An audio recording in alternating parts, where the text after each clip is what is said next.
phénomènes paranormaux, qu'on appelle aussi phénomènes parapsychologiques, sont légion, et multiples bien sûr. Il y a les phénomènes PK. PK, c'est psychokinèse, l'influence de l'action de la pensée sur la matière, des déplacements d'objets, des apparitions d'objets, des dématérialisations, des rematérialisations. Tout ceci peut choquer, peut embarrasser les gens. Je ne parle pas des rationalistes ultra, qui ne nous intéressent pas. Ils ne sont pas dans la réalité. Il faut dire que, pourtant, ces phénomènes paranormaux font partie de notre réalité, tels que ces objets, tous ces objets qui se sont manifestés au cours du tournage de cette vidéocassette. Ils sont apparus sous nos yeux, pas devant la caméra malheureusement, mais avec une certaine logique. Par exemple, un matin, nous parlions de restaurant chinois. J'affectionne particulièrement cette cuisine, nous entendons un tintement, et il est tombé une pièce chinoise de 1987 sous nos yeux. Pièce chinoise, ça court pas tellement les rues, voyez-vous. Sachez que tout ceci qui vous paraît extraordinaire n'est rien comparé à ce que Jean-Claude Pontel, le héros, malgré lui, de cette cassette, lui a vécu.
Alors ces phénomènes qui se sont passés en dehors du champ de la caméra, je pense qu'à la fin nous pourrons donner une explication.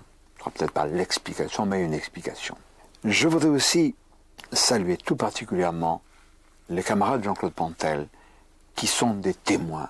Ils ont vécu ces phénomènes extraordinaires, incroyables, méprisés par les rationalistes. Je ne vais pas dire ce que je pense d'eux, je l'ai écrit abondamment. Il faut saluer leur courage, leur honnêteté intellectuelle, car beaucoup auraient dû se défiler. Eux ne l'ont pas fait. Ils affrontent les railleries des imbéciles. Ils affrontent les brocards, les critiques de ceux qui ne peuvent pas ou ne veulent pas comprendre. Alors, c'est grâce à ces jeunes gens courageux que nous avons pu reconstituer les faits. Mais revenons en 1967. À cette époque, la plupart des jeunes gens n'ont pas encore 20 ans. Alors, ils travaillent à la sécurité sociale. Ce sont de braves gens, des jeunes gens qui font du sport, qui ne fument pas, qui ne boivent pas, qui n'ont pas d'extravagance. Ils mènent une vie normale. Et dans cette vie normale, va faire irruption le paranormal. Jean-Claude Pontel, nous nous sommes connus vers la fin des années 60.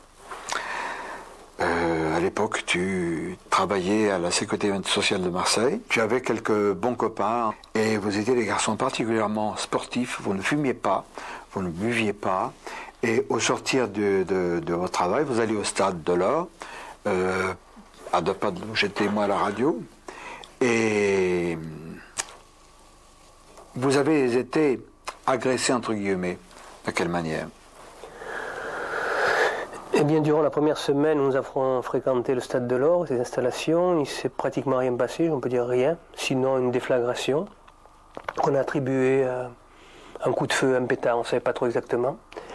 Mais à partir de la 2e semaine, nous avons fréquenté le Stade de l'Or. Nous pratiquions l'athlétisme, entre autres.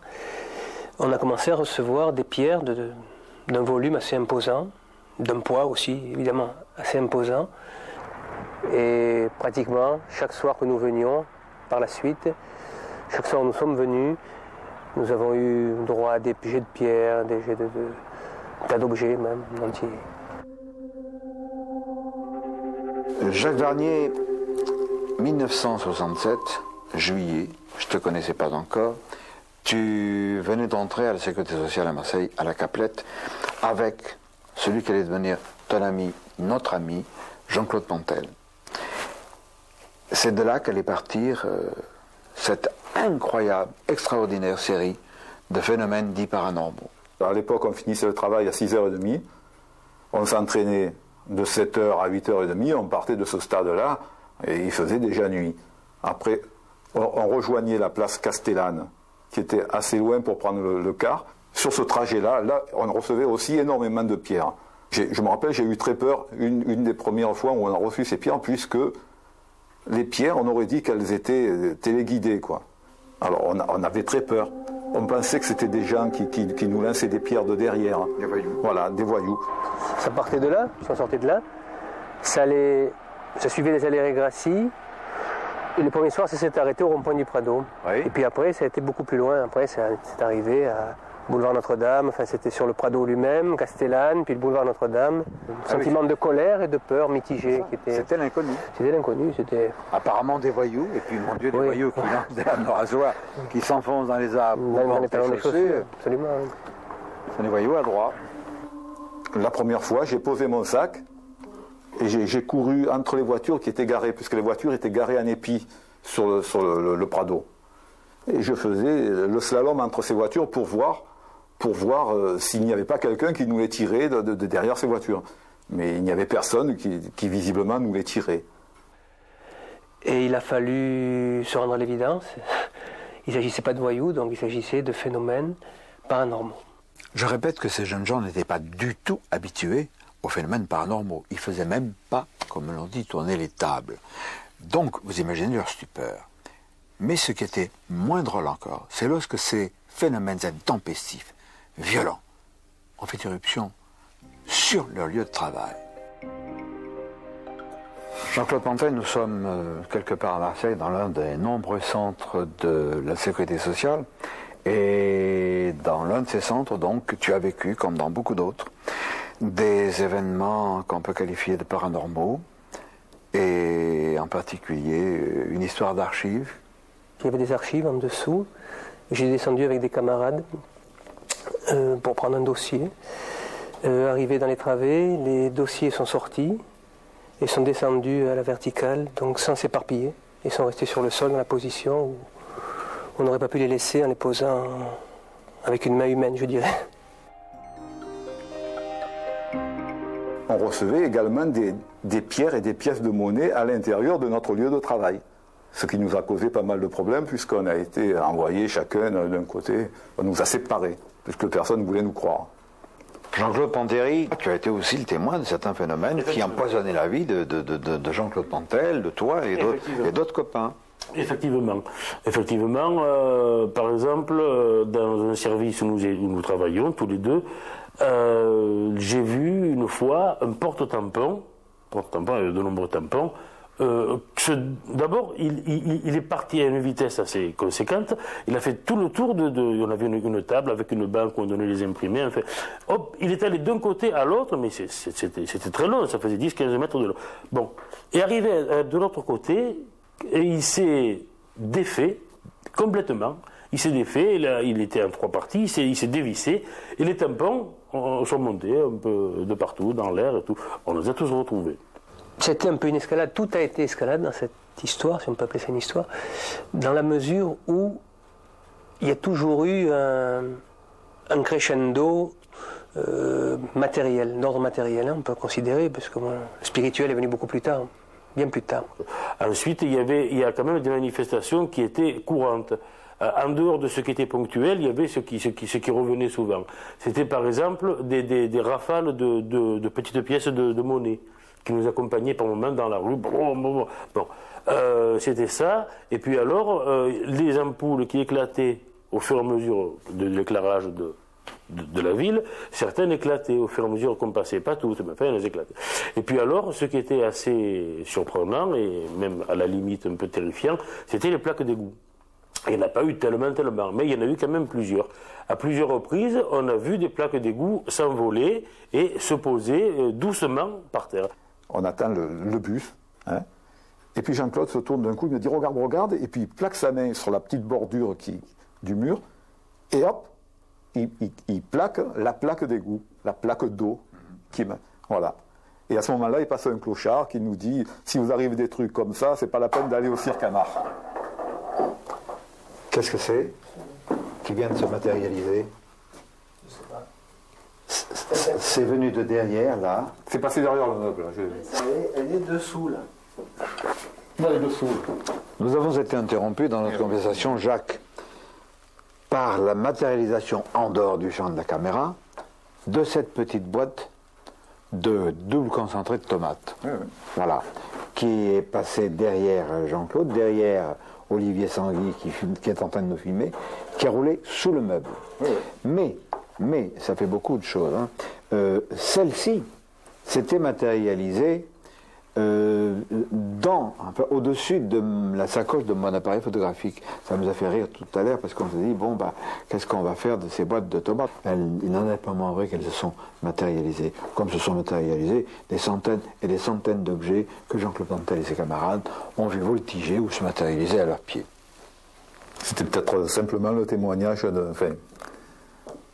la preuve qu'on est observé, tout simplement. Oui. Sous contrôle. Voilà, on est sous contrôle. Alors ces phénomènes à effet physique atteignent une telle intensité qu'ils ne sont plus dissimulables. Et un camarade, Jean-Claude Pontel, Jacques Varnier, avait suivi mes émissions à la radio à l'époque, Les Carrefours de l'étrange, et il lui dit, tu sais, il faut contacter Jimmy Gueux. C'est ce qu'il a fait. J'ai donc rencontré ces jeunes gens, je me suis aperçu rapidement de leur honnêteté intellectuelle, de leur sincérité, de leur état de bouleversement, parce que ça leur tombait sur la figure comme quelque chose de totalement inattendu. Alors j'aurais dit, écoutez, moi j'aimerais voir, non pas que je ne vous crois pas, mais je voudrais essayer de comprendre avec vous. J'ai assisté, nous avons organisé non pas des séances de spiritisme ou dans l'obscurité, on se touche les doigts, pas du tout. C'était en pleine lumière, nous avions d'abondantes boissons non alcoolisées, jamais. Ce serait trop facile de dire qu'il se saoulait la figure, c'était pas le cas. Nous nous réunissions chez les uns, chez les autres, et chaque fois, l'orgie était là. L'orgie entre guillemets, car c'était pas du tout plaisant à voir, non plus qu'à vivre, mais c'était enrichissant. Nous étions entre 15 et 25 personnes chaque fois. Et ça se produisait au moins 2 fois par semaine pendant au moins 2 ou 3 années.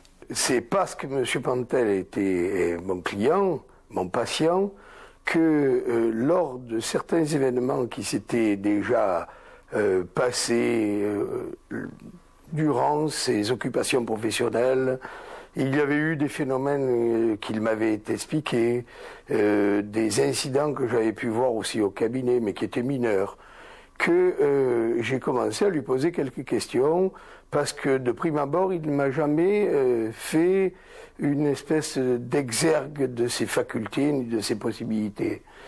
Donc, à ce moment-là, j'ai été intéressé par ces épiphénomènes que je n'arrivais pas à expliquer d'une façon scientifique. Aussi, lorsqu'il m'a proposé de participer à une réunion avec des phénomènes paranormaux ou supranormaux qui pouvaient se réaliser, j'ai tout de suite acquiescé. Bon, mais autour de nous, il y avait le calme total.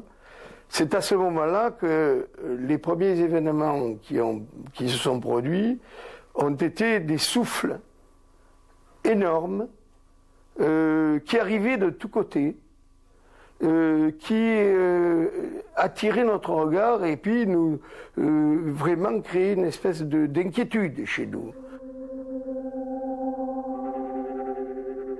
Alain Lecaire, toi tu es de ceux qui, avec beaucoup d'autres, ont vécu un nombre impressionnant de phénomènes chez Jean-Claude ou ailleurs.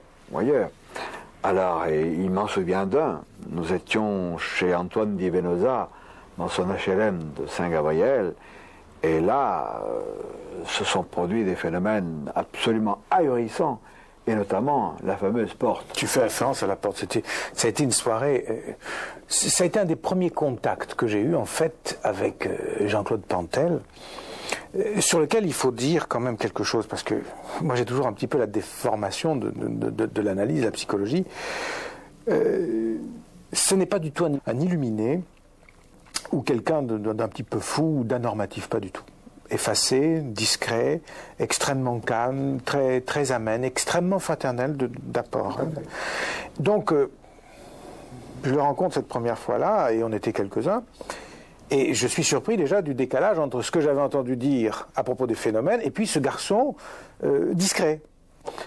Et ça a été d'autant plus important que cette fameuse porte, en fait, était une porte qui était dans un couloir à l'entrée, et voilà, c'est le placard, hein, la porte d'un placard, mais qui jouxtait quand même la pièce principale. Et il y a un moment où j'étais pas très loin de cette porte du placard, je la vois, et elle n'était pas ouverte, je la vois sortir de ses gonds. Or, on sait que pour qu'une porte sorte de ses gonds, il faut complètement l'ouvrir pour que le débattement puisse permettre justement le fait qu'elle se dégongue. Bon. Et puis, là, la porte était sortie, et puis elle commençait à tressauter, à bouger. Je me suis dit, mais si jamais cette porte se met à tournoyer dans la pièce, nous étions quand même quelques-uns, ça risque d'être assez sanglant. Ben, c'est assez impressionnant parce qu'on a l'impression qu'on ne peut pas maîtriser l'objet, on ne sait pas quelle direction il va prendre, c'est violent, c'est très violent, on ne sait pas comment conjuguer nos forces de façon à limiter le mouvement de l'objet, en l'occurrence de la porte, et alors on subit plutôt qu'autre chose, c'est-à-dire disons qu'on est accroché à la porte, si à la limite la porte s'envolait, je crois qu'on s'envolerait avec parce qu'on n'a pas la force, de la maintenir. On est tous après agglutinés sur cette porte qui nous bouge, mais alors qui nous bouge de manière considérable. On n'arrivait pas à la tenir.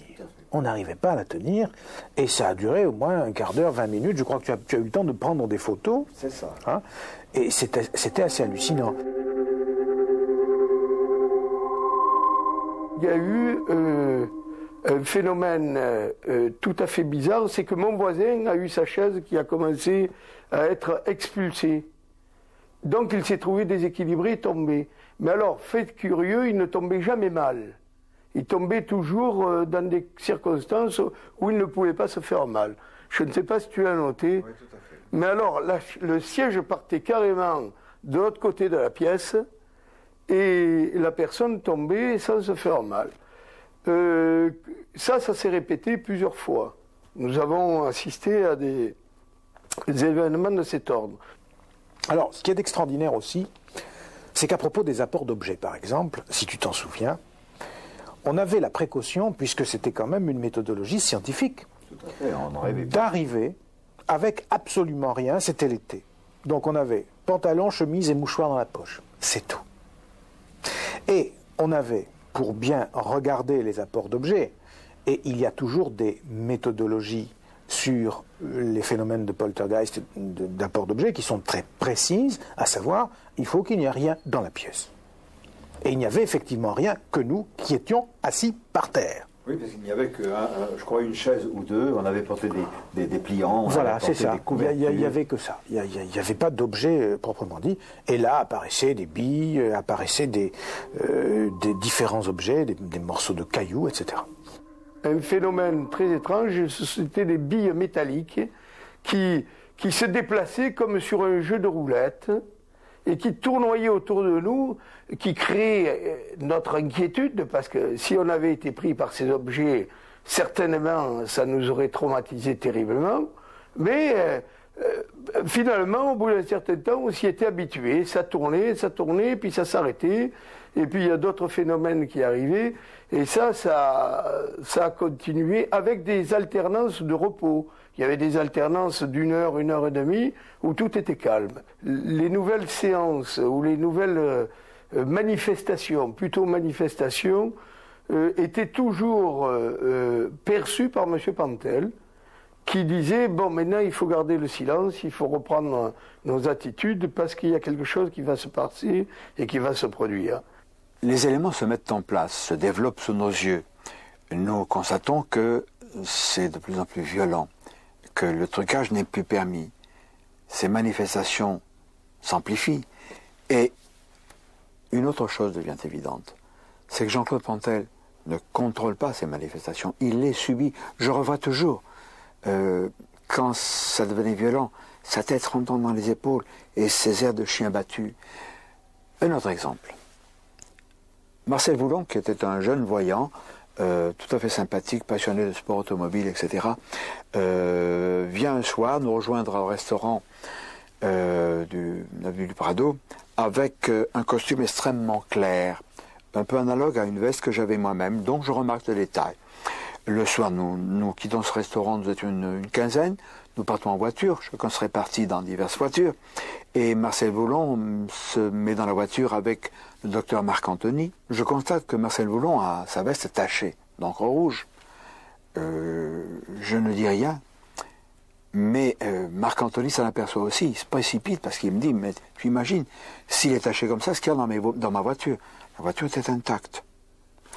Jean-Claude Pontel, son pantalon blanc, avait une tache. Chez moi, Marcel Voulon m'avait accompagné. Je lui dis, enlève ta veste. La veste était tachée, bien sûr, la doublure intacte, sa chemise était tachée, son tricot de peau n'était pas taché et sa peau était tachée. Alors je retourne les manches de la veste qui étaient lacérées. Ce sont des phénomènes paranormaux, des phénomènes d'ordre parapsychologique. Et c'est dans cette voie que je m'engageais. J'étais persuadé qu'il s'agissait un peu ce qu'on vit dans les lieux dits hantés. Nous en avons évoqué quelques-uns dans notre cassette, les lieux hantés. Mais c'est une voie que j'ai suivie scrupuleusement jusqu'à un certain moment. Après, on s'en est rendu compte bien plus tard, c'était Jean-Claude qui déclenchait le tout, quoi. Une fois qu'on était seul, sans Jean-Claude, il ne se passait rien. Moi, il ne m'est jamais rien arrivé lorsque j'étais pas avec Jean-Claude. Il me semblait que certaines fois, pas toujours, au moment où des manifestations allaient se produire, il me semblait que Jean-Claude perdait, à mon avis, une certaine... perdait de l'énergie. Voilà, une fois il était sur le fauteuil, on parlait normalement, bon, on écoutait des disques, et puis il me dit quelque chose va se produire. Alors il était comme ça, il s'est un peu... on aurait dit que, oui, qu'il y avait de l'énergie qui sortait de lui un peu. Et il a fermé les yeux un peu, il a mis la main sur son cœur, et à ce moment-là, j'avais un coupe-papier. Bon, coupe-papier est tombé. Ensuite, c'est ce qui tenait le micro-sillon, vous savez, qu'on met au milieu, l'axe, voilà, qui s'est enlevé et qui est tombé. Ensuite, c'est le disque lui-même qui s'est envolé. On était un petit peu en train de regarder tout ce qui pouvait bouger ou pas. Et j'avise à un moment donné, sur une conduite de gaz, la manette de fermeture du gaz. Ah, du radiateur à gaz. Du radiateur à gaz, la manette de fermeture. Parfaitement. Et cette manette avait un trou autour duquel il y avait une sorte de petit cavalier en fer, en ferraille, qui pouvait battre et qui était susceptible donc de partir ou de bouger tout seul. Et effectivement, toujours selon notre méthodologie, on observait cela. Et à un moment donné, je dis, mais ça, on ne l'a pas regardé. Au moment où je vais pour dire, ça, on ne l'a pas regardé, l'objet disparaît, on entend un bruit ailleurs, et il s'était rematérialisé ailleurs. Ça, c'était extraordinaire. Tout à fait. Voilà.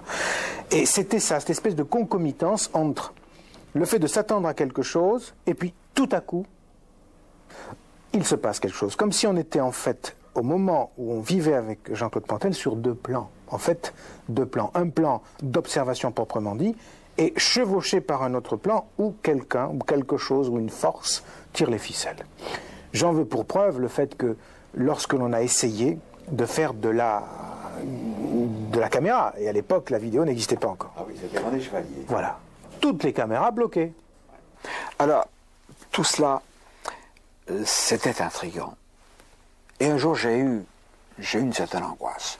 Jean-Claude Pontel et je crois que c'était Pierre Georgie, et peut-être Lucette, qui était sa fiancée à l'époque, à Jean-Claude, sont venus me voir vers 5 h de l'après-midi, et il était visiblement angoissé, extrêmement ému. Je me suis dit, ça y est, un drame est survenu. J'avais toujours peur que ces phénomènes dégénèrent. Et puis non. là, j'ai réalisé que, en voulant faire des recherches parapsychologiques avec ces phénomènes, je me fourvoyais, mais de bonne foi. Pourquoi? Parce que la parapsychologie n'était qu'un épiphénomène qui venait se greffer là-dessus, mais qui n'était pas dû à des pouvoirs paranormaux qu'aurait possédé en exclusivité Jean-Claude Pontel. Il y avait autre chose. Il avait fait d'étranges rencontres. Il avait rencontré d'étranges personnages. Des personnages apparemment de chair, comme vous et moi. Et en particulier, leur première rencontre très étrange à la gare Saint-Charles.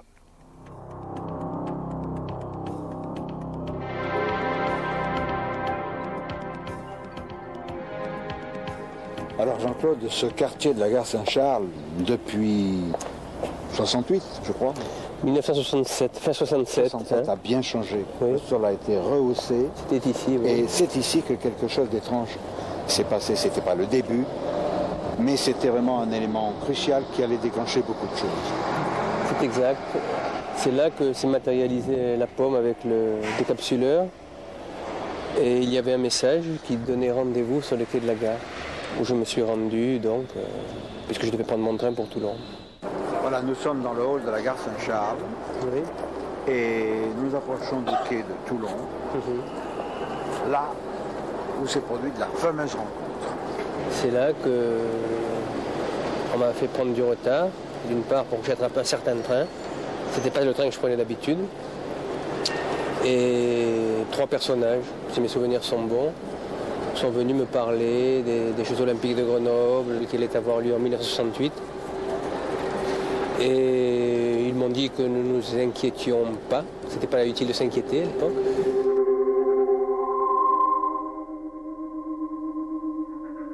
Alors pour tenter d'en savoir plus, nous avons demandé à notre ami Daniel Huguet, avec qui je travaille depuis une vingtaine d'années, de soumettre Jean-Claude Pontel à une séance d'hypnose, ce qu'il a fait.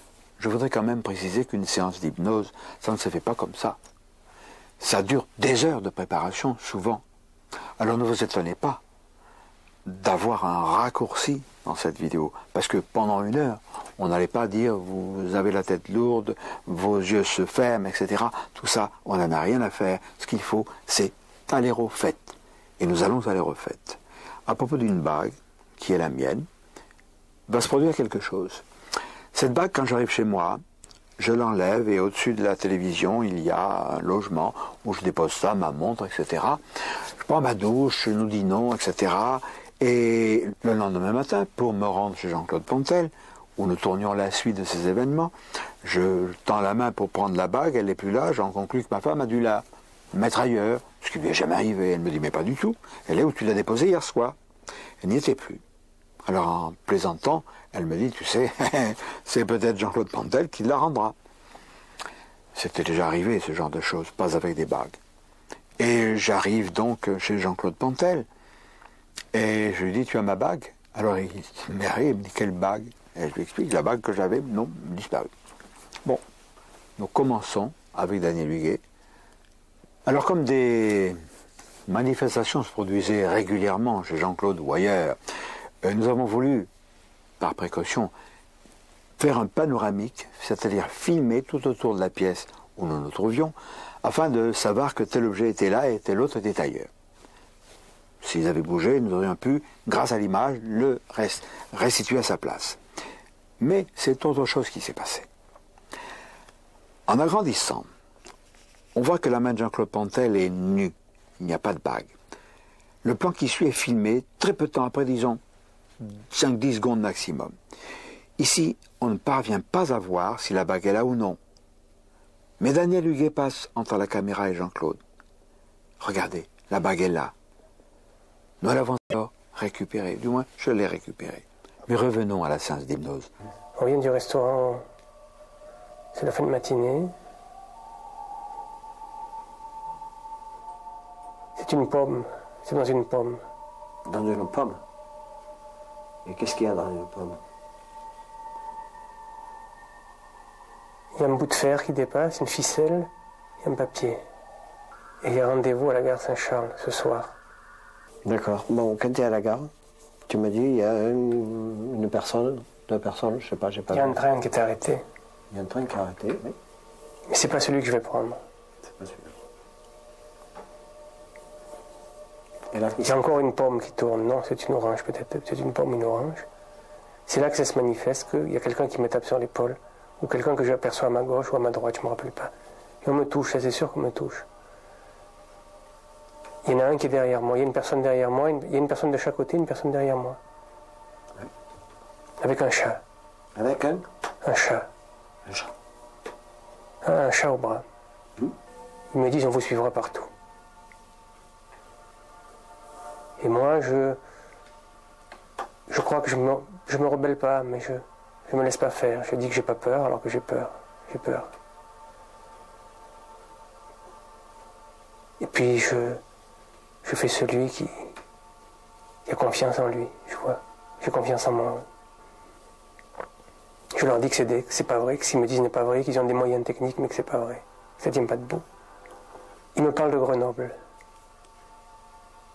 Ils me parlent des Jeux Olympiques de Grenoble, voilà. À ce moment-là,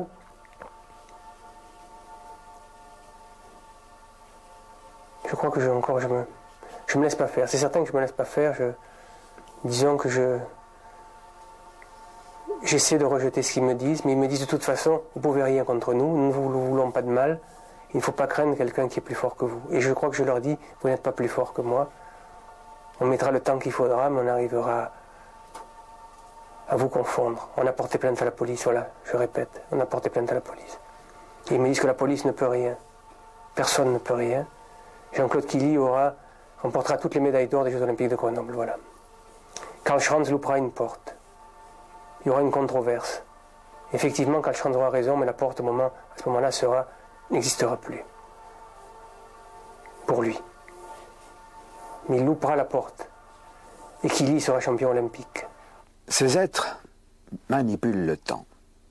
Ils ont prédit à Jean-Claude Pantel la victoire de Jean-Claude Killy contre Karl Schranz lors des Jeux Olympiques d'hiver à Grenoble. Alors une parenthèse, Jean-Claude Pantel, Jean-Claude Killy, Jean-Claude Panteri, et sous peu, nous allons découvrir dans cette cassette un autre Jean-Claude, en la personne de Dakis, Jean-Claude Dakis. Alors, ces êtres ont choisi un élément familier à Jean-Claude Pantel et à ses camarades, savoir le sport, ce qui les a frappés. Mais d'autres événements, d'autres phénomènes et d'autres contacts, d'autres rencontres aussi étranges vont se produire. Et de cette esplanade de la gare Saint-Charles, nous avons une vue remarquable sur le fameux immeuble de la rue Lafayette où s'est établi le deuxième contact humain.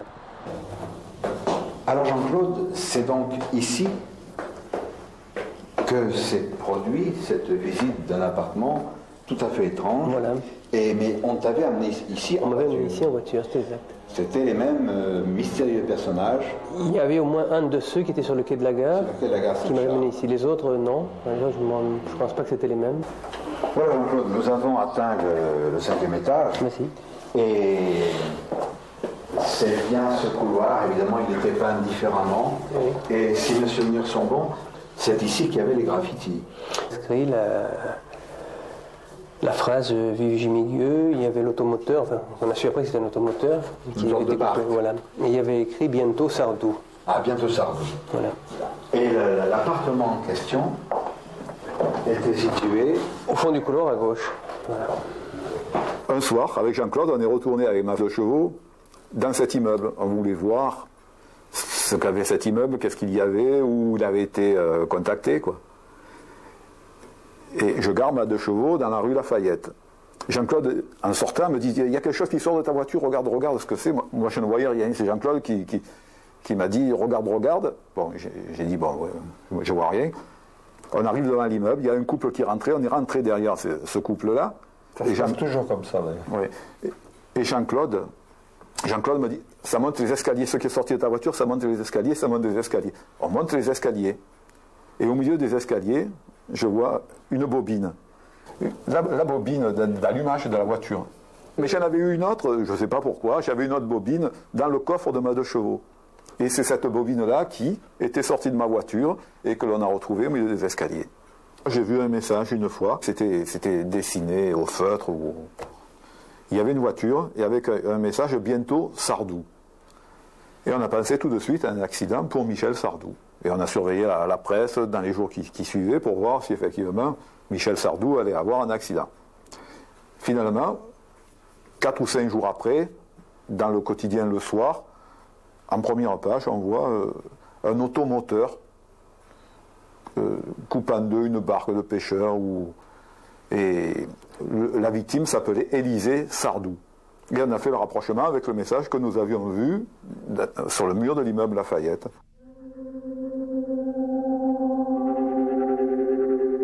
C'est dans cette voiture, reconstituée par notre illustrateur, que Jean-Claude Pantel va à nouveau rencontrer ces êtres. Nous sommes alors à Lyon. Jean-Claude est chez des amis, Gilles et Claudine, qui vont être les parents d'une petite fille, Vanessa. C'est une SM Maserati.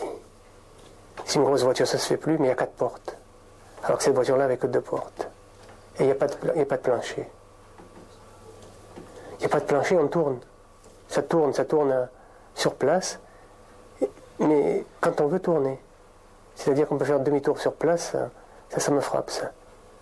On peut repartir en marche arrière tout aussi vite, d'ailleurs. C'est curieux. Il me parle. Il me parle de la fille de Gilles, de Vanessa, qui va naître. Elle n'est pas née, Vanessa, encore. Donc, ils lui feront aucun mal, seulement ils veulent l'éduquer. On l'éduquera. On l'éduquera. Alors, je ne sais pas. Je crois que je ne suis pas d'accord. Parce que je dis que Claudine ne supportera pas le choc. Et on me dit on vous reverra. Bon, alors il est évident que moi j'étais l'intermédiaire dans le processus d'échange et que j'en avais parlé à Gilles, lequel Gilles avait un peu tiqué à l'époque. Il me disait Claudine peut-être ne supportera pas cette pression, ce sera difficile. Et moi, donc au cours d'une nouvelle entrevue que j'avais eue sur le Prado encore, là, à Marseille, à propos de Vanessa, où ces individus m'avaient montré qu'elle ne manquerait de rien. Ils avaient reconstitué un peu son univers, ce qui était chez elle à Marseille. Moi, je leur avais fait part Une reconstitution rigoureuse. Hein. Absolument, absolument. Le berceau qui était particulier, enfin, tout était reconstitué à Marseille. Et je leur avais fait part du non-consentement de Gilles et Claudine à cette initiation, on pense ça comme ça. Ces êtres qui sont derrière tous ces phénomènes ne sont pas des humains, ne sont pas des terriens.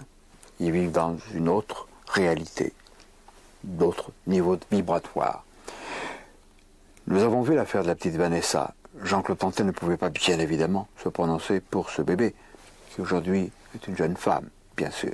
Il semble dans toute cette affaire que, graduellement, Jean-Claude Pantel et ses camarades, et d'autres personnes aussi, sont soumis à une sorte d'initiation.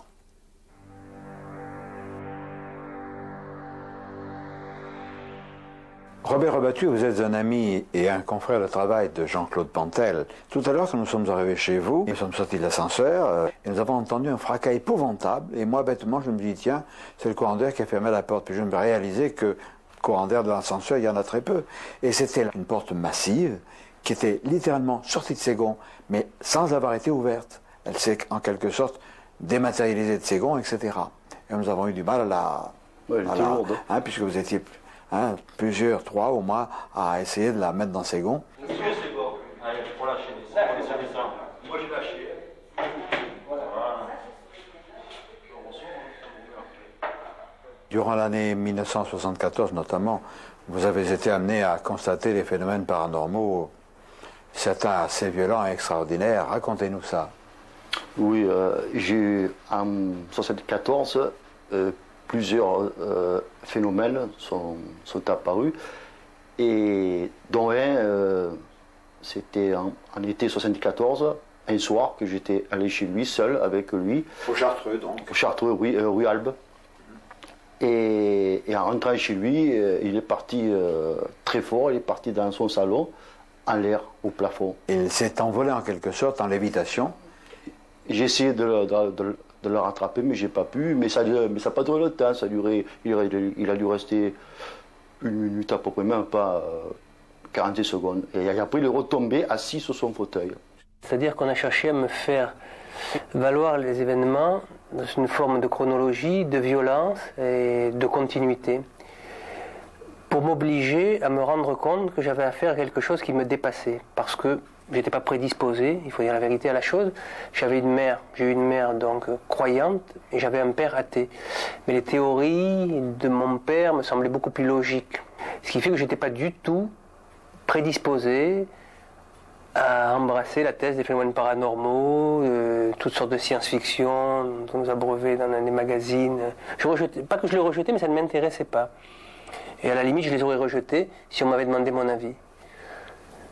Donc, il était obligé que je passe par ce qu'il convient d'appeler aujourd'hui une initiation, par un crescendo. Nous allons, si tu veux bien, Jean-Claude, relater, enfin ça, moi je n'ai pas vécu, j'ai vécu beaucoup d'expériences dont je peux porter témoignage, mais là je ne l'ai pas vécu. Que s'est-il passé aux eaux de Marseille? Du temps où il existait, bien sûr, aujourd'hui, il n'est plus là. Bien, aux eaux de Marseille, nous avions appris, par l'intermédiaire d'un article de journal qui avait été soigneusement plié à l'intérieur d'une orange. Bon, c'est évidemment pas quelque chose qui est courant, enfin, c'est ce qui nous arrivait à cette époque-là. On avait reçu une orange à l'intérieur de laquelle se trouvait un article de journal qui était conséquent, hein, qui avait des difficultés apparemment pour entrer dans l'orange, et sur lequel était mentionné les sévices qu'avaient pu subir des animaux aux eaux de Marseille. C'était pas conforme à ce qu'on peut considérer être des actes de vandalisme, c'est-à-dire l'œuvre de voyous, hein, comme on a pu parler tout à l'heure, de gens malveillants, parce que même s'il y avait malveillance dans la chose elle-même, c'était quand même véhiculé par des moyens, on peut considérer que ce sont des moyens qui n'étaient pas courants. Hein. J'imagine mal un singe avaler une lame de rasoir, ou une otarie avaler un trombone, ou un dauphin avaler des billes d'acier. Bon, donc ça avait été provoqué, et avec des moyens certainement qui étaient différents de ceux que les gens de notre espèce sont à même de pouvoir développer. Ces êtres, ou d'autres, semblent agir parfois avec brutalité. Ça nous déconcerte un peu. J'en ai parlé dans ce livre que j'ai consacré à Jean-Claude Pontel de façon romanesque. Et ces êtres, je les appelle des vaouns. On ne sait pas au départ si ce sont les bons ni les mauvais. Alors, qu'ils agissent avec brutalité, ça nous surprend. Ça ne nous paraît pas normal. Il y a eu en particulier cette affaire dramatique, pénible, du zoo de Marseille. Mais il était question d'un article paru dans un journal marseillais. Et Jean-Claude Pontel ne le retrouvait plus. Et un jour, nous allons manger au restaurant à Marseille, un restaurant chinois. Et on s'installe à la table. Nous n'avions pas réservé les tables, c'est important. Et en enlevant la serviette sur la table, on trouve cette pochette avec des étiquettes Air France, telles que celles que beaucoup de gens, dont moi-même, utilisent pour leur courrier. Alors on ouvre, on pensait que c'était une pochette surprise, un machin. Et Jean-Claude l'ouvre, parce que c'était sous son assiette, et que trouve-t-il? Ce vieil article, paru dans un quotidien marseillais, relatant les atrocités dont ont été victimes certains animaux de ce zoo. À découvrir ce qui a fait périr ces animaux, on voit bien qu'il ne peut pas être question de voyous. Hein, cette énorme pierre qui écrase la tête d'un crocodile, on ne voit pas les voyous soulevant une pierre de 50 kilos pour lancer sur la tête d'un crocodile. Seulement ça, c'est facile à dire. Ça explique tout. Bien que nous sachions que ça n'explique rien. Malgré cette époque troublée, on vient le dire, Jean-Claude Pontel mène quand même une existence classique. Il va épouser sa fiancée, Lucette. Elle et lui sont victimes de ces phénomènes. Des phénomènes intempestifs qui vont perturber leur environnement, de sorte que ils vont être successivement expulsés des appartements ou des studios qu'ils occupent successivement à Marseille. Et ça, c'est le drame. Jean-Claude Dakis, qui est un voyant, jeune voyant, un garçon très sympathique, un ami, va les accueillir, ainsi que Di Venosa, qui lui aussi a été expulsé. Et ils sont restés donc chez moi 3 mois. 3 mois, à manger, boire et dormir. On mettait des matelas pneumatiques, on se relayait. Ma mère, qui malheureusement est décédée récemment, était témoin était observateur elle aussi en premier. Elle se ferait un plaisir aujourd'hui de narrer cette histoire parce que elle s'est beaucoup amusée et elle a, je crois que c'est la seule d'ailleurs qui riait tellement et qui me disait mais enfin que voulez-vous que le Seigneur nous envoie? Ça peut être que des bonnes choses, n'ayez absolument pas peur, c'est des communications fabuleuses. Un soir, mon ex-femme et moi recevions des amis, et vers, je sais pas, 10h30, 11h, un coup de fil affolé. Je ne sais pas si c'était Jean-Claude Pantel ou si c'était un autre de l'équipe qui m'appelle, mais viens vite, on est à tel endroit, Castellane. Crystal Bar. Il y avait un jeune garçon, je crois qu'il s'appelait Gérard, qui avait une moto, il y avait un casque, et on était donc là assis à cette table de bar, et en train de boire Coca-Cola, Orangina, tout sauf de l'alcool, enfin peu importe, et on buvait tous ces trucs-là, et puis subitement, la table a commencé d'une manière verticale à quitter le sol pour rejoindre en fait le ciel, à la hauteur de notre nez, à tellement la hauteur de notre nez que le fameux garçon qui avait un casque s'est pris la table sur le nez, a commencé à saigner du nez, le pied de la table sur le nez, saigner du nez, et la chose fabuleuse, fantastique, c'est qu'aucun des verres sur la table n'est tombé. Aucun des verres ne s'est renversé. Cette table a simplement bougé dans tous les sens, allait taper l'un, taper l'autre, etc. Et tu es arrivé au moment où nous étions debout, prêts à partir, et à raconter. Et là, nous avons continué sur le Prado. Et c'est là où, assis sur les bancs, nous avons reçu les lames de rasoir, on a traversé le Prado, les bancs qui se ramollissaient, enfin bref. C'était effrayant et à la fois on se disait toujours, est-ce que demain ça sera plus terrible que ça? Cette envie à la fois de savoir davantage, mais j'avais la conviction, tout au long de ces manifestations, que ça ne s'arrêterait pas à cette forme de, on peut dire, de brutalité.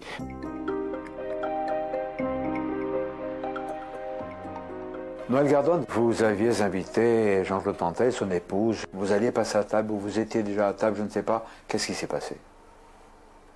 Déjà, quand Jean-Claude est rentré, je ne sais pas si c'est ce soir-là, mais je sais que sa femme était en premier. J'ai ouvert la porte, il y avait sa femme, Jean-Claude derrière, et les lampes ont éclaté dans le couloir.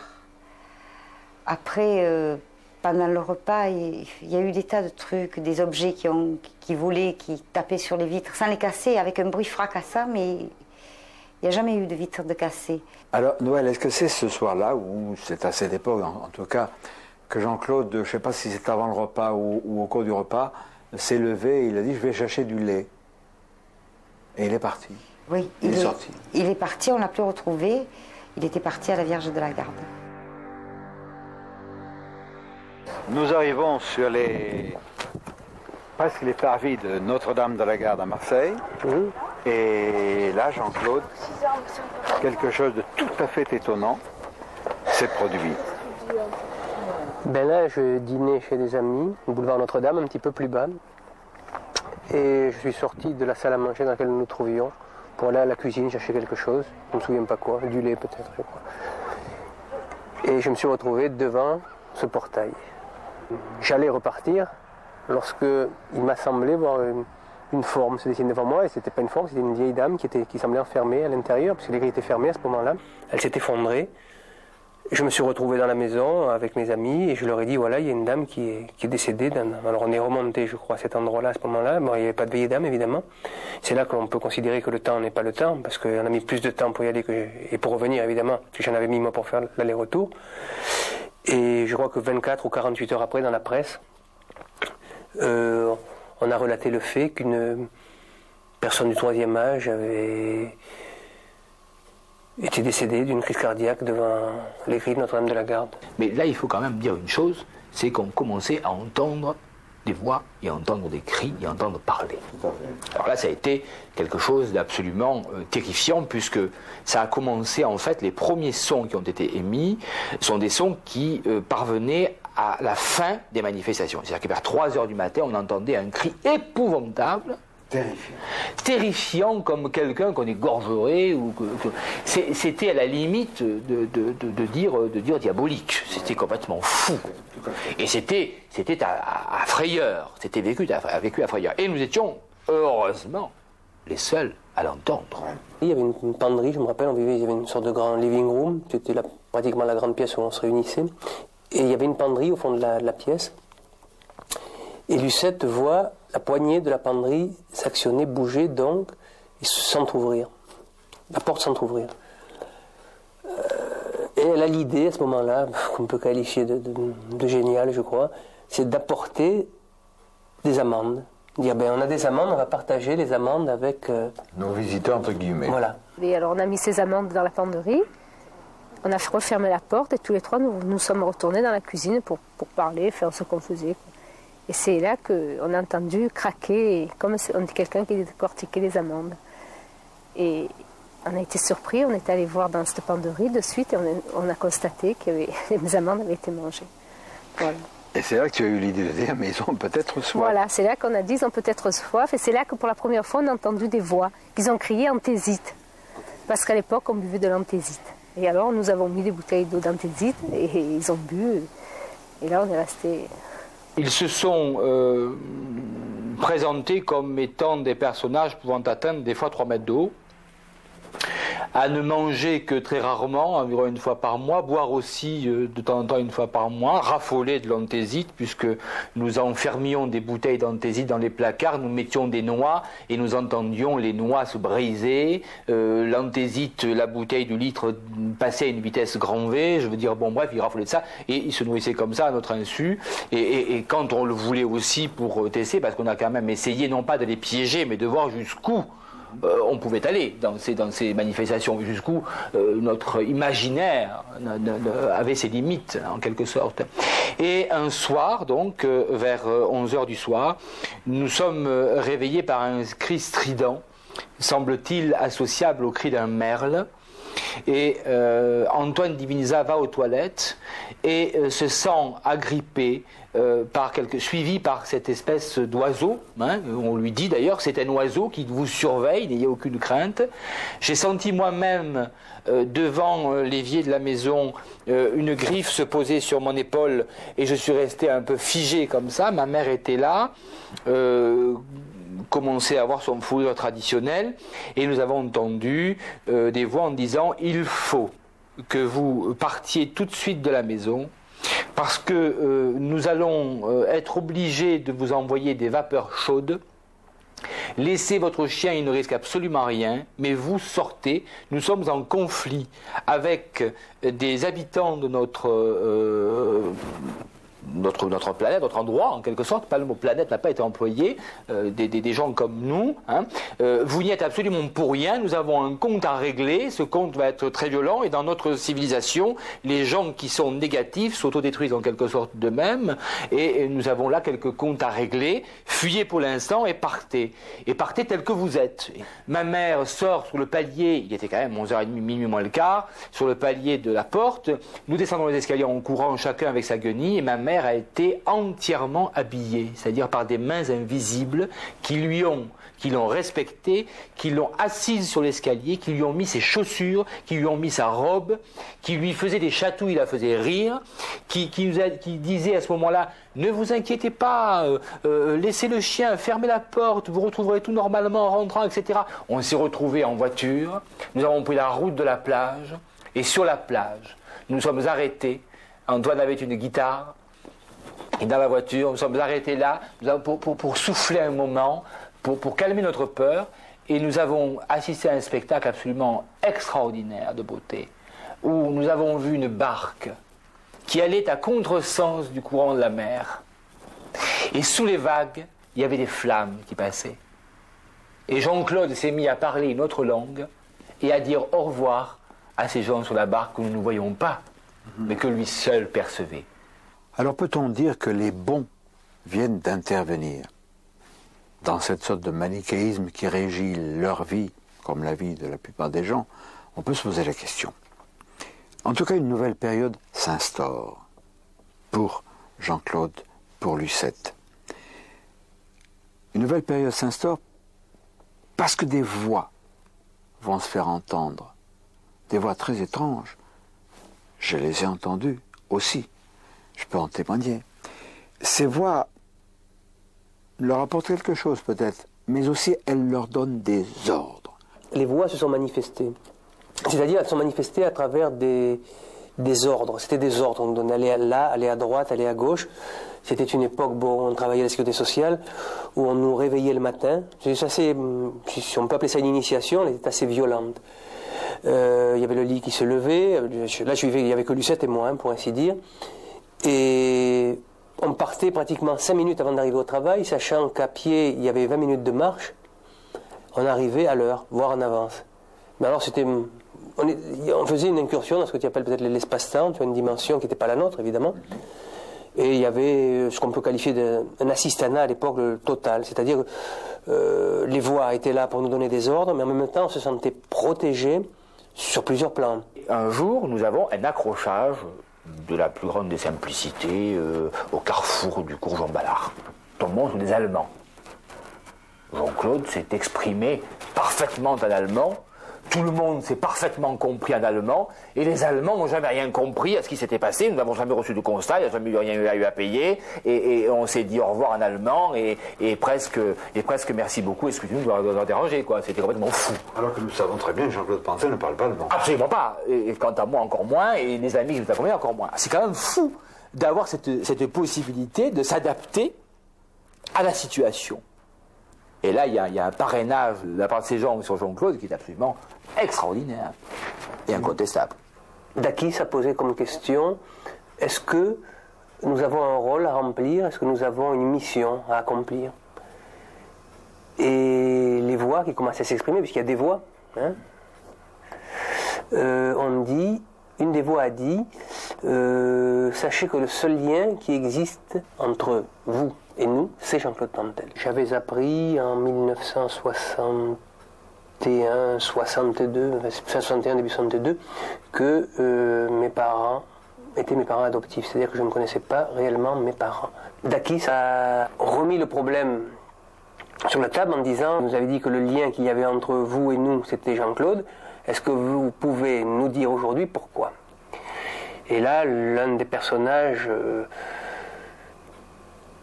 à qui on peut attribuer la philosophie qui est venue couronner tous ces événements, je peux dire, on peut appeler ça couronner, tous ces événements paranormaux qui ont jalonné notre vie, on peut dire de 1967 à aujourd'hui, a dit, voilà, c'était un jour de l'été 1948, et je passais par là lorsque j'ai vu dans un carton, hein, ça se trouvait dans un carton, du linge qui bougeait, qui remuait. Je me suis approché de ce carton, je me suis trouvé en présence, c'est le personnage qui parle, hein, je me suis trouvé en présence d'un bébé que j'ai transporté à l'assistance publique. Nous sommes dans le cabinet de maître Patrick Mazzarello, qui est avocat au barreau de Marseille. Et Patrick, tu es un ami de Jean-Claude Pantel. Tu me dis, tu sais, tous ces phénomènes, c'est pas ça qui est intéressant. Et tu me dis, ce sont les messages. Oui, absolument. Je crois que si l'on étudie les grands auteurs, les philosophes, si l'on étudie les grands textes religieux, et que l'on fait un peu du comparativisme, on s'aperçoit manifestement que les textes reçus par Jean-Claude sont d'une qualité exceptionnelle. Je crois que d'ailleurs que le mot est assez faible d'ailleurs pour décrire la chose.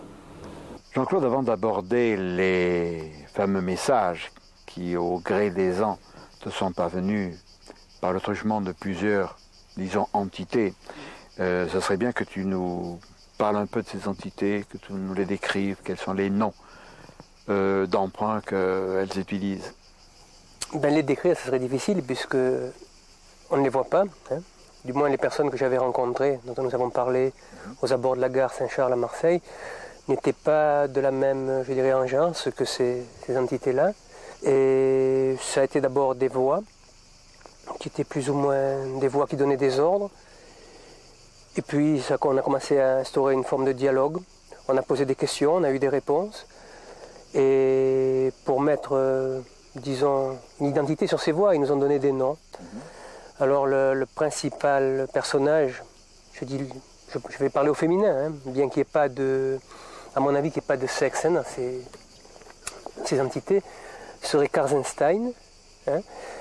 Nous avons eu affaire donc au début à Vérove, qui semblait être un botaniste qui s'occupait de plantes. Hein, donc c'était à l'époque où j'habitais les Chartreux à Marseille. Il y avait Gigor, et puis il y a eu évidemment Rasmussen. Rasmussen qui est arrivé un jour en tant qu'envoyé du maître, on ne savait pas trop bien ce que c'était, et qui lui a donné, je peux dire, le maximum des messages qui sont contenus dans ce cahier, puisqu'on a tout retranscrit.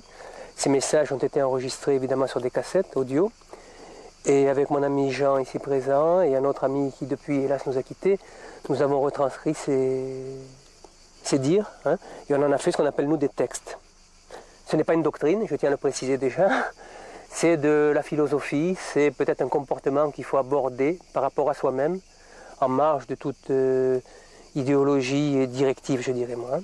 Donc c'est à partir de ces textes-là, qu'avec Jean-Claude Pantel, que j'avais connu très peu de temps avant, on s'est en quelque sorte attaché à en faire une approche interprétative qui nous a semblé sur l'instant être la plus plausible possible. Ce qu'il faut retenir et ce qui est essentiel dans le message, c'est que l'espèce à laquelle nous appartenons, bien entendu, est une espèce limitée, cela va de soi, dans la mesure où nous sommes géométrisés. La géométrisation, ça signifie une forme, la forme que nous avons en tant qu'être humain, au niveau de l'amalgame cellulaire que nous constituons, comme toutes les espèces. Nous sommes soumis à des flux énergétiques, nous sommes soumis à des champs, et nous sommes soumis à la loi de la gravitation, nous sommes soumis à des pressions, et dans ces conditions, nous subissons toutes ces lois physiques ou supraphysiques, et la forme que nous prenons fait que nous sommes géométrisés, puisque nous appartenons à une dimension. Il est bien évident que ces textes posent les limites de l'espèce à laquelle nous appartenons et définissent en quelque sorte son rôle. Nous sommes en fait l'humus pour d'autres espèces. Point final. Donc là-dessus, nous n'avons aucune espèce d'illusion à avoir. Il semblerait que notre civilisation elle accède à ce qu'ils appellent un point de non-retour. Alors qu'est-ce que c'est qu'un point de non-retour? Bon, comme tout un chacun, on peut bien voir qu'à part l'aspect technologique des choses, on est en pleine décadence, hein, sur un plan artistique, sur un plan culturel. Bon, il n'y a que la science qui semble donner le change pour le moment. À quel prix hein? Alors, elle est venue nous parler de ce point de non-retour en nous montrant les limites hein, que l'homme pouvait atteindre en quelque sorte au fil de ses vies successives. Donc ça implique qu'il y a une revie, ils ont parlé de revie, et des civilisations hein, qui renferment ces vies et ces revies. Hein. Ils disent que l'autodestruction n'est valable qu'à condition de ne pas laisser subsister de réminiscences. Hein. L'homme donc appartient à une espèce autodestructive. Or, ces réminiscences de leur démultiplication progressive tendent à provoquer ce cyclique de non-retour au moment de l'évolution maximale des possibilités contenues par le cerveau humain. Alors, entre parenthèses, cerveau utilisé de façon car en peu de volume. Donc le cerveau n'est pas utilisé complètement, comme nos scientifiques l'ont démontré déjà. Hein. Intervient ce moment la conscience d'une rupture sur le plan évolutif. Vous y accédez actuellement, votre civilisation, cela s'entend. Donc le point de non-retour serait une rupture qui interviendrait sur un plan évolutif par rapport aux possibilités contenues par le cerveau humain. En matière d'évolution, l'évolution on peut considérer qu'elle est spirituelle, plus que technique, technologique et scientifique. Ça c'est certain. Voilà, alors elle dit, point n'est faute au maître d'avoir prévenu vos semblables par des contacts fréquents en des époques auxquelles votre triste religion a cru bon de devoir joindre la légende. Lorsque Jésus céda sa vie consciente au profit d'une existence vraie, il était trop tard. Jean, celui que vous nommez l'évangéliste, sut à quoi s'en tenir, initié qu'il fut du maître, à tel point qu'il reste le premier à avoir parlé d'Apocalypse aux Sporades, où Platon y entendit parler en son temps d'une civilisation engloutie. Voilà, donc tout se tient. Hein. Dans ce qu'ils disent, on peut trouver, il y a traces de la Bible, il y a traces des évangiles, il y a traces de la mythologie, il y a traces de notre histoire. Hein. Il est certain que nous revivons les situations. Peut-être pas dans leur forme exacte, mais dans le fond. Hein. Parce qu'il semble qu'il y ait une situation établie et le reste sont des situations provoquées. Ces situations provoquées sont vécues par les espèces au fur et à mesure, plutôt les civilisations, au fur et à mesure de leur vie. Puisque une civilisation comme une espèce est constituée d'individus, chaque individu revivant, hein, apparemment, à travers un réamalgame de cellules, pour prendre leur terme, il y a donc des mémoires et on revit les mêmes erreurs. Hein. Quelquefois, il y a une petite amélioration qui se fait en fonction d'une plus grande aptitude à l'évolution, mais ça reste quand même très, très limité. Ces messages à caractère philosophique ou spiritualiste, c'est certain, donnent un sens à toute cette affaire. Comme il a dit, Jean-Claude lui-même, si ces phénomènes extraordinaires, ces effets physiques brutaux ne s'étaient pas manifestés, et qu'à leur place aient surgi ces messages, ils auraient dit c'est du délire, ça ne nous concerne pas. Mais ils avaient été préparés. C'est un peu comme quand on reçoit des coups et que les coups cessent. On dit ouf. Eh bien, c'est un peu ça. Ils ont été agressés par ces phénomènes. Et ensuite, ce fut la quiétude. La quiétude, mais une remise en question de soi-même et de leurs propres convictions, parce que ces messages étaient tellement pertinents parfois qu'il fallait faire amende honorable. Et ils l'ont fait. Et puis survint une chose abominable, le suicide, et je mets moi, entre parenthèses, le mot suicide, de Di Venosa. Di Venosa, c'est un brave garçon que j'aimais beaucoup. Jean-Claude Pantel et ses camarades aussi. Moi, je crois, et ça n'engage que moi, je crois qu'on l'a suicidé. Oh, par Karstenstein, ni Gigord, ni ces êtres, disons, positifs qui entouraient Jean-Claude, mais probablement les autres, ceux qui étaient peut-être en conflit avec Karstenstein et ses compagnons.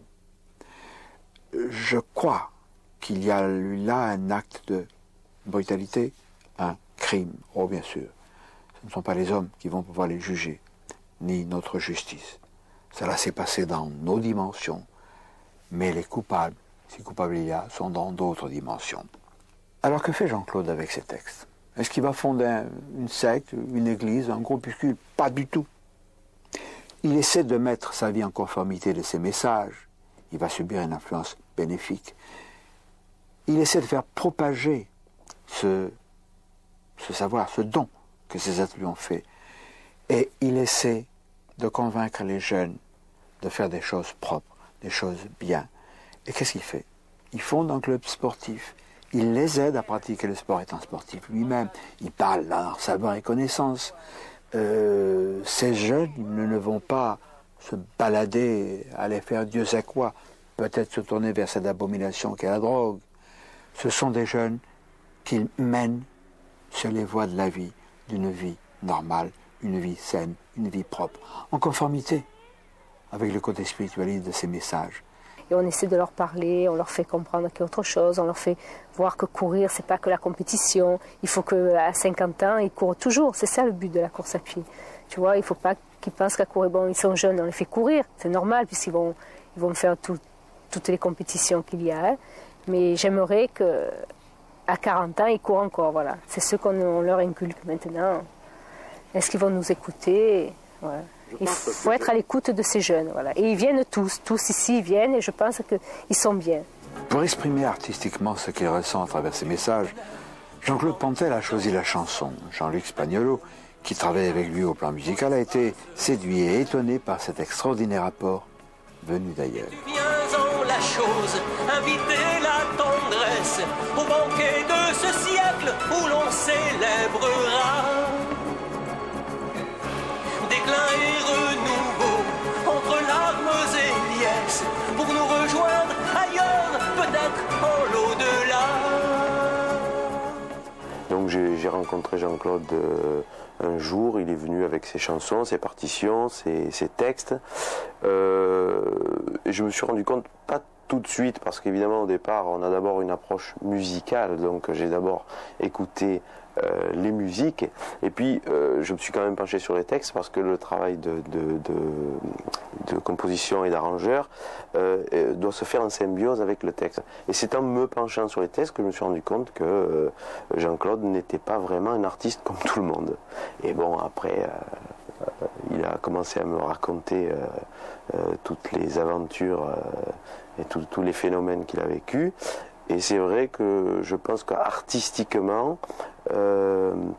les choix musicaux et les choix de texte sont quand même en rapport avec quelque chose qui est, disons, je voudrais dire le mot surnaturel, mais enfin je ne sais pas si s'applique ou si c'est pas trop emphatique comme mot, mais c'est quelque chose de particulier. Au-delà de ces mots qui se veulent un chant, où les mots de l'espèce éclosent de concert. Toi, au nom du bonheur, tu m'en dis en passant un écho qui, hélas, en l'espace se perd. Aujourd'hui, les phénomènes continuent. Nous avons songé au pourquoi du fait que ces phénomènes se produisent hors champ de la caméra. Ces êtres ne rechignent pas à faire des démonstrations. La preuve en est que ces objets sont apparus à des endroits divers lors des tournages. Ils veulent être, je crois, discrets. Peut-être qu'ils ne veulent pas non plus fournir de preuves flagrantes pour ne pas trop bouleverser notre société humaine. Alors, ça fait 20 ans moi, que j'enquiquine, excusez le terme, que j'enquiquine Jean-Claude, je lui dis, ces messages et tout ce que tu as vécu, j'en ai dit un peu à la radio, j'en dis un peu dans cette cassette, j'en dis un peu dans certains livres, dans ce roman en vérité, dans le livre du paranormal, j'en parle aussi. Mais toi, Jean-Claude, tu es le héros de l'histoire, j'en ai aussi la victime, tu as vécu. Écris-le. Et chaque fois, il me dit, je ne suis pas écrivain. Je lui dis, écoute, moi, je vais te faire une révélation ultra secrète. Avant d'écrire, je n'étais pas écrivain. Alors fais comme moi, prends une ramette de papier, un crayon ou l'ordinateur, mais écris-le. Et, grâce à Dieu, il m'a écouté, il commence à écrire. Je souhaite de tout mon cœur qu'il écrive un livre. Et je ferai l'impossible pour que ce livre soit publié. Jean-Claude Pantel, il y a une ambiguïté dans cette histoire d'êtres venus d'ailleurs, pour ne pas les appeler des extraterrestres. Il y a ceux donc qui au début ont généré des phénomènes extrêmement violents, agressifs, et puis l'intervention après des sages entre guillemets, Rasmussen, Gigor, etc. Qui a commencé? Les premiers qui se sont manifestés à moi, je dirais de façon consciente, c'est-à-dire à partir du moment où moi j'ai pu m'en rendre compte, ce furent ceux de la gare, de Lyon et du Prado après, c'est-à-dire les êtres que tu dis physiques. Bon, les autres, je ne dis pas qu'ils en ont profité, mais je pense qu'ils ont dû, vu mon caractère un petit peu cartésien au départ, se servir de la chose pour me la faire assimiler, pour me la faire accepter. C'est-à-dire que je pense que si de but en blanc, il était venu un individu frapper à ma porte en me disant « Voilà monsieur, moi je vous porte, je n'allais pas dire la bonne parole, mais des textes de philosophie », peut-être que je l'aurais reçu. En principe, je reçois les gens, qu'ils soient de quelque tendance qu'ils soient, ça ne me dérange pas. Hein. Mais peut-être que j'aurais moins écouté, j'aurais été moins attentif. Et puis peut-être aussi que ça faisait partie d'un processus lequel n'était contrôlé ni par Karzenstein ni par ces individus qui lançaient les pierres. Hein. Ça aussi, il peut y avoir aussi une forme de libre arbitre en quelque sorte. Hein. Bon, donc je pense qu'ils se sont servis de la chose et qu'à un moment donné, ils ont peut-être été trop loin. Et ça corrobore un peu ce que tu veux dire. Et Rasmussen, Karzenstein, Gigor sont revenus mettre un petit peu d'ordre dans une vie privée que Lucette et moi vivions d'une façon tout à fait anormale, puisque bon, il fallait assumer toutes sortes en plus des contingences normales, toutes sortes de difficultés en fonction de la société et de la législation de cette société. Alors tous les gens qui ont vécu ces choses extraordinaires ont hérité d'une belle leçon d'humilité. Ils savent, et ils ont raison, que nous ne sommes pas les plus forts, nous ne sommes pas les plus beaux, qu'il y a au-dessus de nous d'autres êtres de ce temps, mais dans d'autres dimensions, ou de ce temps et de l'espace, qui nous dépassent de 100 coudées, parce que vivant depuis beaucoup plus longtemps, par exemple, que nous, ayant acquis plus de sagesse. Je vais vous citer une phrase de Jean Cocteau, qui est un bon exemple, dans la préface qu'il a bien voulu accorder à mon ouvrage documentaire « Blacas sur les soucoupes volantes ». Alors je lis. « La vie n'est possible que dans l'eau d'un aquarium. Toute forme qui s'en approche est un fantasme, Note d'un poisson rouge, précisait Cocteau. Et si nous étions, nous, les poissons rouges d'un aquarium qui appartient à des êtres d'une autre dimension, mais inaccessible, alors beaucoup des poissons rouges que seraient les humains ne comprendraient pas. Ils diraient que ce sont des fantasmes. Or, il se trouve que nous, qui avons eu la chance de vivre ces phénomènes, d'autres qui ne les ont pas vécus, mais qui ont l'esprit ouvert, ont compris que c'était vrai. Et n'oubliez pas non plus, et je cite encore Jean Cocteau, que l'homme est un infirme, prisonnier de cette dimension.